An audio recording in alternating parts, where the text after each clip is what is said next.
Assalamualaikum warahmatullahi wabarakatuh. Selamat pagi anak-anak. Bagaimana kabar kalian? Bapak harap semuanya baik-baik saja ya, agar bisa mengikuti pelajaran pada hari ini. Nah, sebelum memulai pelajaran, alangkah baiknya kita berdoa menurut agama dan kepercayaan masing-masing. Nah, silakan kepada ketua kelas untuk memimpin doanya. Ya, amin. Nah, adapun sebelum memulai pelajaran, Bapak ingin melakukan presensi. Ya, apa ada yang tidak hadir hari ini? Baiklah, hadir semua ya. Alhamdulillah, berarti kita bisa mengikuti pelajaran pada hari ini dengan tema, yaitu tema 6 yang berjudul cita-citaku, dan subtema 2 hebatnya cita-citaku. Sebelumnya Bapak ingin bertanya, apa anak-anak ada yang tahu apa itu cita-cita? Oh, belum tahu ya? Baiklah, Bapak akan menjelaskan. Sebelumnya Bapak akan menempel gambar ini terlebih dahulu ya.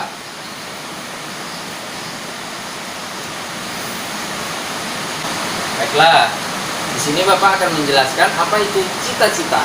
Cita-cita pada umumnya adalah sesuatu yang ingin kita gapai atau kita dapatkan di masa atau waktu yang akan datang. Nah, biasanya cita-cita itu identik dengan profesi atau pekerjaan. Nah, di sini Bapak sudah menyiapkan beberapa gambar profesi atau pekerjaan. Ada yang ingin menjadi polisi, ada yang ingin menjadi pilot, ada yang ingin menjadi dokter. Nah, sebelum masuk ke pembelajaran pertama, Bapak harap kalian bisa menentukan atau memilih cita-cita kalian. Nah, nanti Bapak beri waktu 5 menit untuk bergantian menuliskan nama kalian di bawah gambar yang kalian cita-citakan. Mulai sekarang Bapak persilakan urut absen ya untuk bergantiannya. Oke, sudah selesai. Wah, ternyata cita-cita kalian luar biasa ya. Nah, apapun cita-cita kalian, semua itu adalah yang terbaik. Nah, anak-anak, agar bisa meraih cita-cita kalian, sebaiknya jangan lupa berusaha dan berdoa agar cita-cita kalian kelak tercapai. Selanjutnya, kita masuk ke pembelajaran pertama. Ayo semuanya siapkan bukunya dan buka di halaman 64. Baiklah, di pembelajaran pertama bahasa Indonesia ini dengan materi menggali isi dan amanat yang terdapat pada puisi. Nah, di sini sebelumnya ada yang bercita-cita menjadi dokter. Ayo kita lihat siapa yang menuliskan namanya pada gambar dokter. Oh, ternyata ada Ani. Siapa lagi tadi? Oh, ternyata ada Anton ya. Ya, baiklah. Kita lihat di buku halaman 64. Di sana ada puisi yang berjudul Cita-citaku karya M. Ridwan Hafiz. Baiklah, sekarang mari kita bersama-sama membaca puisi yang berjudul Cita-citaku ini, yang diwakilkan oleh sebaiknya yang bercita-cita menjadi dokter tadi ya. Karena di sini puisinya membahas tentang dokter, cita-cita seorang dokter. Nah, baiklah. Siapa yang ingin membacakannya, Ani atau Anton? Oh iya, baiklah Anton. Silakan Anton. Terima kasih Anton sudah membacakan puisinya. Nah, tadi kita sudah membaca puisi yang diwakili oleh Anton. Sekarang diskusikanlah bersama teman sebangku. Nah, kalian membuat kelompok kecil bersama teman sebangku untuk menjawab pertanyaan berikut. Yang pertama, apa judul puisi tersebut? Yang kedua, siapakah yang membuat puisi tersebut? Yang ketiga, bercerita tentang apa puisi tersebut? Dan yang keempat, apa tujuan isi puisi tersebut? Baiklah, untuk mendiskusikannya, Bapak beri waktu kalian 5 menit untuk menjawab pertanyaan tersebut. Ya, baiklah, sudah selesai ya. Nah, sekarang itu apa ada yang belum mengerti tentang puisi? Oh, baiklah, sepertinya sudah mengerti semua ya. Nah, sekarang jika sudah mengerti apa itu puisi dan bagaimana bentuk puisi,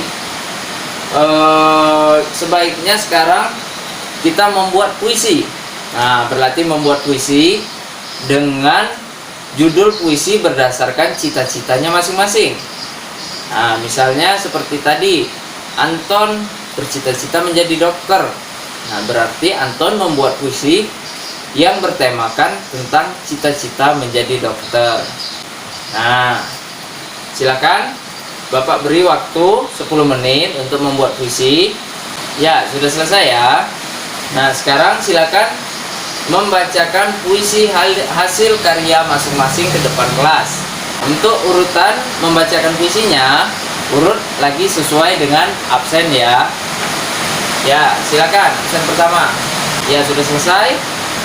Nah, ternyata cita-cita kalian itu luar biasa. Walaupun berbeda-beda, kita harus saling menghargai cita-cita. Kita harus tetap saling menghargai pekerjaan, cita-cita, dan atau profesi teman atau orang lain. Berbicara soal menghargai, kita masuk ke pembelajaran kedua, yaitu pembelajaran PPKN. Nah, dengan materi mensyukuri keberagaman umat beragama di masyarakat. Berarti kita harus bisa saling menghargai keberagaman tersebut. Nah, sekarang anak-anakku, silakan buka bukunya di halaman 85. Di halaman 85, di sana terdapat teks yang berjudul Cita-cita Besar Patih Gajah Mada. Nah, anak-anakku, ayo, siapa yang mau membaca teks Cita-cita Besar Patih Gajah Mada? Ya, silakan Dimas membaca. Ya, terima kasih Dimas. Wah, ternyata setelah Dimas membacakan teks tersebut, kita dapat memahami sungguh mulianya cita-cita Patih Gajah Mada ya anak-anakku.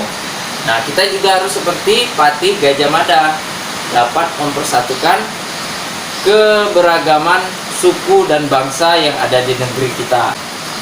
Nah, bagaimana seorang siswa SD bisa mempersatukan keberagaman suku dan bangsa di negara kita? Cukup dengan cara yang sederhana, seperti tidak membeda-bedakan teman, walaupun agamanya berbeda, walaupun bahasanya berbeda. Kita tidak boleh membeda-bedakan teman.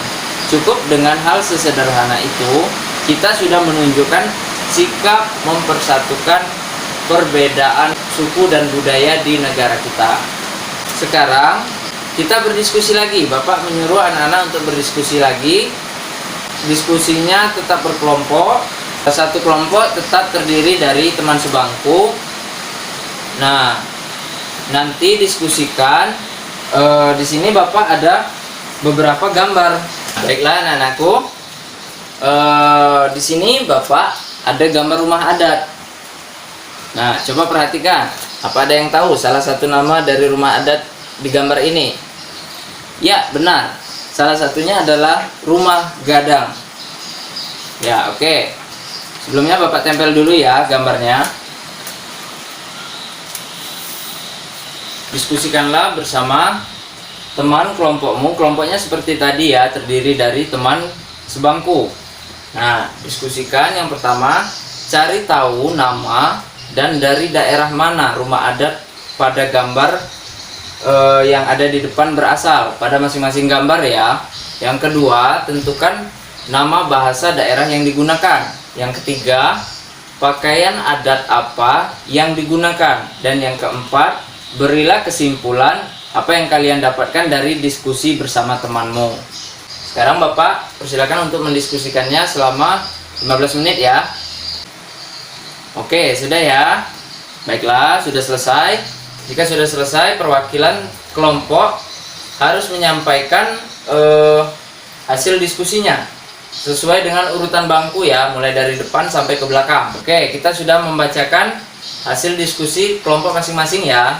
Ternyata Indonesia punya banyak rumah adat yang bagus-bagus, punya banyak keanekaragaman. Nah, berbicara tentang rumah, biasanya rumah itu berhubungan dengan profesi apa? Ya, benar, tukang. Nah, di balik tukang pasti ada yang merancangnya, yaitu arsitek. Sekarang kita masuk ke pembelajaran IPS. dengan materi mengidentifikasi karakteristik ruang dan pemanfaatan sumber daya alam. Nah, di sini bisa kita lihat terdapat percakapan antara seorang anak dan ayahnya. Anaknya bernama Benny.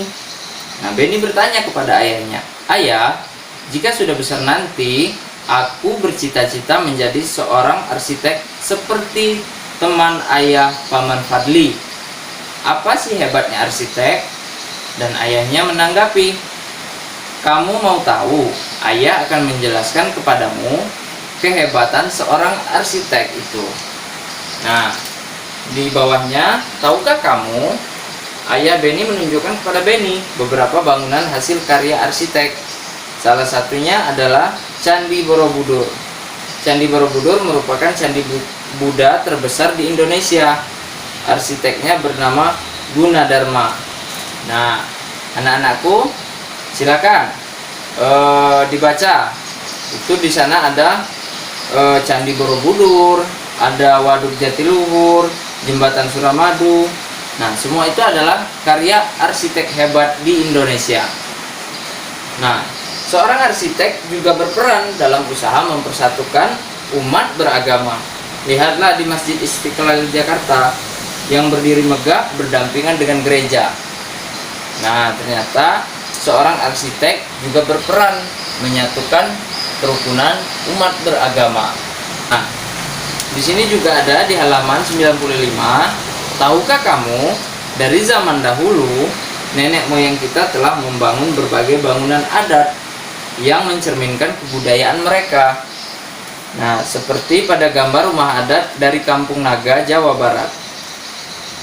Nah, Bapak beri waktu 2 menit untuk memahami bacaan yang ada pada teks Kampung Naga Jawa Barat yang ada pada buku di halaman 95. Sekarang Bapak persilakan. Ya, sudah selesai ya. Nah, di sini apa ada yang mau menjadi arsitek? Oh, ternyata ada ya yang ingin menjadi arsitek. Baiklah, di sini Bapak akan memberi latihan untuk mengukur kemampuan dengan memberi tugas, yaitu ada pada halaman 101 di buku. Nah, di halaman 101 pada pembelajaran IPS, buatlah sebuah catatan tentang bagaimana kamu dan keluargamu memanfaatkan sumber daya alam setiap hari. Kamu dapat menggunakan tabel seperti di buku untuk membantumu. Nah, perhatikan tabelnya. Itu ada waktunya pagi, siang, sore, atau malam. Sumber daya alam yang digunakan contohnya air, dan manfaat sumber daya alamnya contohnya untuk minum. Nah, seperti itu. Nah, silakan dikerjakan. Bapak beri waktu 5 menit. Jika sudah selesai, kumpul di meja Bapak. Ya, kumpulkan di depan ya.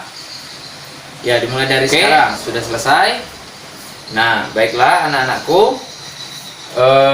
Tadi kita sudah membahas 3 pembelajaran ya. Yang pertama bahasa Indonesia, yang kedua IPS, dan yang kedua PPKN, dan yang ketiga itu adalah IPS. Nah, sekarang Bapak mau bertanya, apa ada yang masih ingat apa itu cita-cita? Ya, silakan Rini. Ya, tepat sekali. Beri tepuk tangan untuk Rini. Ya. Baiklah. Cukup sekian ya anak-anakku materi pada hari ini. Semoga apapun yang kalian cita-citakan nanti bisa tercapai. Amin. Sekarang anak-anakku rapikan dulu buku-bukunya. Terakhir, marilah kita berdoa menurut agama dan kepercayaan masing-masing. Dan ketua kelas silakan dipimpin lagi untuk berdoanya. Ya, selesai. Amin. Nah, cukup sekian ya anak-anakku.